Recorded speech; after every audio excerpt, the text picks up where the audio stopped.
الرحمن الرحيم. وضرب الله مثلا للذين آمنوا امرأة فرعون إذ قالت رب ابني لي عندك بيتا في الجنة ونجني من فرعون وعمله ونجني من القوم الظالمين. ایتو کې دویم مثال ذکر کی دا شذو چې هغه مؤمنان ولې او دا مثال دی د پاره د مؤمنانو چې کوم دوی شذو مثال ذکر سوی ولو هغه د کافرانو.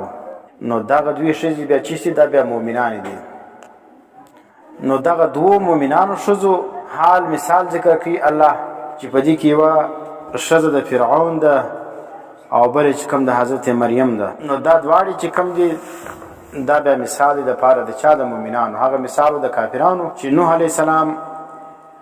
او لوط علی السلام شذ ولې نو د نبی په نبوت باندې هغه اولاد شذ زوی پلار دا نس خلاصېدلې. معنی چې سړی نبی سلو دا مقصد نه دی چې د نبی بنو بیا پلار هم بچاوي د نبی د نبوت ته وجي زوی بیم بچاوي ځکه د نبی زوی دی شذ بیم بچاوي دا د نبی شذ ده او پلار بیم بچاوي ځکه دا د نبی پلار دی. نو مثالونه موږ ذکر کړی و پرون. د پلار مثال د حضرت ابراهیم علیه السلام ولو. ابراهیم علیه السلام نبی و پلار کافر ولو لیکن د ابراهیم علیه السلام نبوت دا فائدہ نه رسی چاله را حضرت عزر لرا. عزر چې ایمان نه راوړي نو اوس د ابراهیم علیه السلام په نبوت باندې بدی نه بچاویږي. د نوح علیه السلام زوی ولو چې ایمان نه راوړي د نوح علیه السلام په نبوت باندې دی نه بچاویږي چې تاسو پر خپل ایمان نه راوړي سړی بچاویږي نه. دا رقم د نوح علیه السلام شذي او د لوط علیه السلام شذي دا ایمان نو راوړي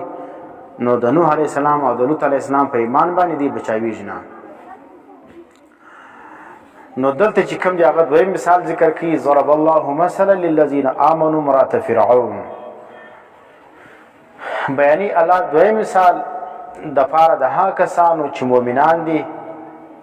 مثال د چا ذکر کی امرأة فرعون. معنا مؤمنان ته دا مثال ذکر کی چې ګوره پر ایمان باندې کلک وسیږي. نو ګوره حضرت آسیه رضی الله تعالی عنها چې ولا دا شذ ولا او داغه په مقابل کې فرعون رقم جابر او ظالم سره و. نو حضرت آسیه شذ ولا کمزوري ولا داغه باوجود دومره کلکسه ولا چې د فرعون د ظلمونو مقابله کړي ولا او د فرعون په ها کې هانو ملاو کړي او فرعون ته چې کم دی هغه درېدل ولا او پر خپل ایمان باندې تر اخره پای پاته سي ولا. نو تاسو چې په مقابل کې فرعون هم نستا او دومره ظالم او جابر هم نستا نو دونه ظلمونه پر تاسو باندې ستا نو تاسو ول ایمان باندې کمزوري کوي یا ایمان ول نه راوړي یا چې ایمان می راوړي دي نو پر ایمان باندې کلکېږي ول نه. نو ضرب الله مثلا بیانی الله مثال للذین دا کسان فر امنوا امرأة فرعون چې مؤمنان دي داغه د پر مثال د چا بیانی امرأة فرعون د فرعون د شذي نومې چې شولو آسیه بنت مزاحم. د فرعون د شذي نوم آسیه بنت مزاحم ولا. آمنت بموسی دی ایمان اورو پر چا باندې په موسی علی السلام باندې و اسمها آسیه فعذبها فرعون. ډیر وخت د ایمان پټ کړی ولو په اخر چې د ایمان ښکارا سلو نو بیا فرعون چې کوم دی هغه ډیر ظالم سړی ولو نو د خپل شذم نه معاف کړي او سخت سزا ورکړي دا. نو فعذبها فرعون نو عذاب ورکړي دی لره فرعون سره کوم عذاب ورکړي دغه وهله نه بان اوتد يديها ورجليها دا ډیر سخت سزا ده. پر لاس او پر پښو باندې میخونه ور ټکول. نو پر لاس او پر پښو باندې چې میخونه د انسان ټکول سینو هغه به څنګه نو ځکه دا چې دا ډیر سخت سزا ده او دا حضرت مریم آسیه چې کوم دغه شذ ده او د کمزوري باوجود د فرعون رقم ظالم او جابر چې دومره سخت سزا ورکړي د ایمان نه پریږدي. وفيه دليل على ان الاستعاذة بالله والالتجاء اليه. په دې آیت کې دلیل دی چې پناه غوښتل او پناه وړل و الله لره او دا رقم مسأله الخلاص او دا رقم د خلاصي سوال کول چې معنی سره په مشکل کې سي دی به سوال کوي د چا څخه منه د الله څخه کوي.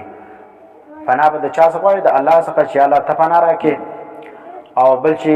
پناه وړي الله له به وړي او چې په وخت د مشکل کې وي نو د خلاصي دعا به خاص د الله څخه بل درله به نه زغلي نه او بل چاته به نارې نه وي چې پیران پیر ته نارې وي یا پلاني له نارې وي وینې انبیاء او اولیاء له نارې وي دا چې کوم دا منع دي نو مسأله الخلاص منه نو د خلاصي دعا چې کوم ده دا به د الله څخه غواړي عند المحن والنوازل په وخت کې د امتحاناتو او والنوازل منه د آفاتو د بلاو چې بلاوي آفات ورو باندې نازل سي نو دی به څه کوي د الله څخه چې غواړي سوال کوي او د خلاصي دعا وکړي نو فرمایي من سیر صالحین دغه طریقه چې کومه ده د صالحانو ده معنی نیکان خلق اولیاء خلق څه کوي په وخت د مشکلاتو کې نو دوی الله ته نارې وي او الله سره د خلاصي دعا کوي او خلق څنګه کوي هغه پلانې ولي چې کوم دی هغه مشکل کشا دی پلانې چې کوم دی هغه د عطا دی پلانې گنج بخش دی پلانې چې کوم دی هغه اولاد ورکوونکی نو داتا چې کوم دی داتا نه څه دینه والا څوک دی الله دی گنج بخش معنی څه معنی خزانه ورکوونکی د پلاور کې ولی تیر سوی هغه باندې چې داتا گنج بخش وای داتا چې کوم دی دا ورکوونکی دی گنج بخش څه معنی خزانه ورکوونکی دی انا بس خلک چې وار د زموږ وزیران چې وټونه وګټي بیا وی ولاړ داتا صاحب دربار لره چیش کی الته پوش باندې واچی معنی دا چې سوله وزیر تا کلمه نو دای څه کی داتا گنج بخش مزار لولاړ سي بس الته بیا چادر پرواچی او ګلان پرواچی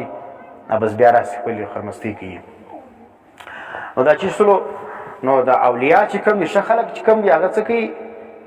دا په وخت د مشکلات او د آفات کې الله ته پناه وړي او د الله څخه چې کوم دی هغه پناه غواړي او دا رقم دغه چې کوم دی اولیاء او نیک بندگان هم د الله څخه چې کوم دی هغه پناه غواړي دا ګوره دغه چې کوم د حضرت آسیه چې کوم د چا سره دعا کوي دا نه کوي چې نوح راورسېږه ای ابراهیم راورسېږه ای موسی راورسېږه دا وازونه قرآن کې نشته ده ګوره د په هغه وخت کې نبي څوک موسی علیه السلام ولو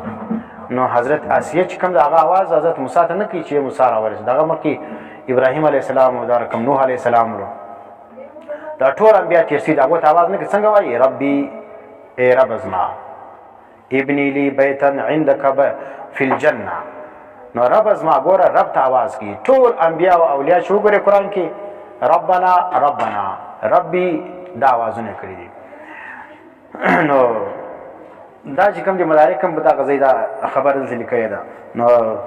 نو چې شوکه ما ته جوړه کا کوټه په جنت کې او نجنی من فرعون او عمله او بچاو مې کګوره د چا سره د پناه د خاص کې د الله څخه چې الله ته پناه راکې د فرعون څخه او د عمل څخه چې هغه کفر دی یا عذاب دی دا ونجنی او بچاو مې کې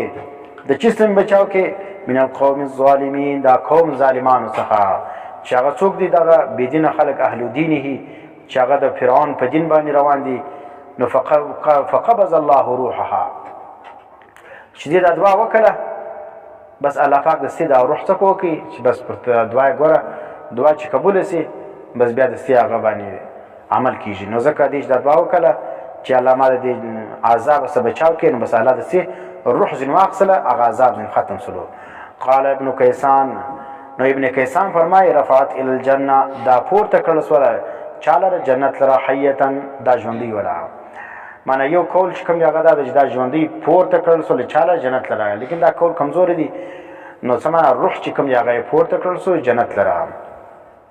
فهي تاكل وتشرب نو الته چې کوم دی هغه دا روح چې کوم دی هغه تعلق د جسد سره لري نو الته خوراکم کی اور چشلم کی دا یو مثال سلو دویم مریم ابنتا او بل مریم ولا عطف على امرات فرعون دا مریم بیا عطف دوی پر چا باندې پر امرات فرعون باندې معنی سره کم دی دا ضرب الله مثلا للذین آمنوا امراتا وینه نو دلته چې کوم الله دوی مثال ذکر کی د مؤمنان لپاره د چا ذکر کی مریم ابنت عمران مریم چې لور د چا د عمران ولا سوره ال عمران موږ ویلې دا عمران دی نو عمران لور ولا التي احسنت فرجها چې دې حفاظت کړو د خپل شرمګاه حفظت هو نو بیا اولاد سره کوم پیدا سو فنفخنا الله مشفقي پی پدی کې من روحنا او روح خپل روح چې شلو حضرت جبرئیل السلام باندې په غریبان کې پوکل د هغه اثرات چې کوم دی هغه بیا ولاړو او دغه بیا په هغه لار باندې چې کوم دی هغه اولاد پیدا شول. نو ای جبريل حيث نفخ في جيب درعها، نو جبريل علیہ السلام چې کوم دی هغه پکل وکل فی جیب درعها په گریبان کې دا کمیس ده دی. نو بخلق الله په پیدا کولو د الله څخه فعله الواصل چې هغه کار رسیدي الی فرجها، معنا د دې هوا اثرات چې کوم دی هغه خوشبو یو لاړه الته. نو فحملت بعیسی، نو په هغه باندې حمل د عیسی رالی. وصدقت بکلمات ربها، او دې تصدیق وکړي په کلمات سره د رب خپل بشرائه، هغه کلمات د رب چې شولې هغه صحیفې ولې چې الله نازل کړي په حضرت ادریس علیه السلام باندې، او دا رقم نور کتابونه چې تورات او انجیل دا په دا باندې د چې وکړي تصدیق وکړي. نو ټول شریعتونه دی ومنل او کتبه، او دا رقم چې کوم کتابونه الله نازل کړي هغه ګرځو ومنل. نو الله وی ګوره دا رقم دا چې د حضرت مریم کرامت تلو چې بغیر زوج اولاد پیدا شول. وکانت ولدا من القانتين، د چا څخه؟ د هغه تابعدار څخه. من القوم المطيعين، دا قوم څخه چې هغه چش کوي اطاعت کوي. دلته علامه نصفی فرمای وفي طي هذين التمثيلين تعريض بأمي المؤمنين المذكورتين في اول سوره. وای په دې دوه مثالو کې چې د حضرت مریم مثال ذکر کړي او دا رقم د حضرت دغه اسیه د رسول، او دا رقم هغه دوه مثالونه چې کوم د نوح علی السلام او د لوط علی السلام د شید رسول، دا دوه مثال چې ذکر کړو په دې کې چې دی په دې کې تعریض معنا اشاره ده. دو امهات المؤمنین رسول په اول سره کې حضرت عائشه او حضرت حفصه ولدا واقع چې مخ ته رسوله یا ایها النبی لما تحرم، نو هغه ته چې د معنا اشاره وکړه چې ګوره فی اول سره ما فرت منهما من النظائر على رسول الله صلی الله علیه وسلم، نه على تظاهر على رسول الله صلی الله علیه وسلم، چې دې کوم د نبی اسلام په مقابل کې معنا درېدلی ولې چې نبی اسلام دې ته د کړیو مجبور کړیو چې هغه چې شو کیا حضرت ماریا حرام کی یا شات چې کوم هغه حرام کی. نو نبی اسلام خو خوښ نو دي په دغه باندې کار نو خوښ، لیکن بیا هم وکي. نو دا دوه مثال ته ذکر کړو تحذير لهما، دا بیر د دې دوار لره على اغلظ وجه پر ډیره بده طریقه باندې. و اشاره الى ان من حقهما ان يكون في الاخلاص كهاتين المؤمنتين. و په دې کې د اشاره ده حضرت عائشہ او حضرت حفصه ته دا معنا دا خبر دی چې دې څوک دې ځان دار کم جوړ کی لکه څوک حضرت آسیه او حضرت مریم. والا يتكل على انهما زوجا رسول الله صلی الله علیه وسلم، او بل دی بیا وګوري و چاله ور شذ د فرعون دغه د نوح علیه السلام او شذ د لوط علیه السلام وګوري. نو دا معنا نه ده چې ګور د نبی صلی الله علیه وسلم ته چې عمل کوي بیا به ته بچاوي. نو څه وای الله يتكل على انهما زوجا رسول الله صلی الله علیه وسلم، دی په دې توکل نه کوي، باور نه کوي چې موږ د نبی صلی الله علیه وسلم اوس چې عمل کو نو به موږ بچی شو بخښل شي وو. نو معنا دا ده لکه څنګه چې د نوح علی السلام شزا او د لوط علی السلام شزا هغه د سړي په نبوت باندې بچاو نزولې، نو تاسو نه بچاويږي. نو ځان څنګه جوړ کی دا رقم جوړ کی لکه شزا د فرعون یا دغه چې کوم د حضرت مریم، نو دا رقم چې ځان جوړ کی به کیسه برابرې او کني نو د نبی په نبوت باندې یا دغه په زوجیت باندې تاسو خلاصيږئ نه.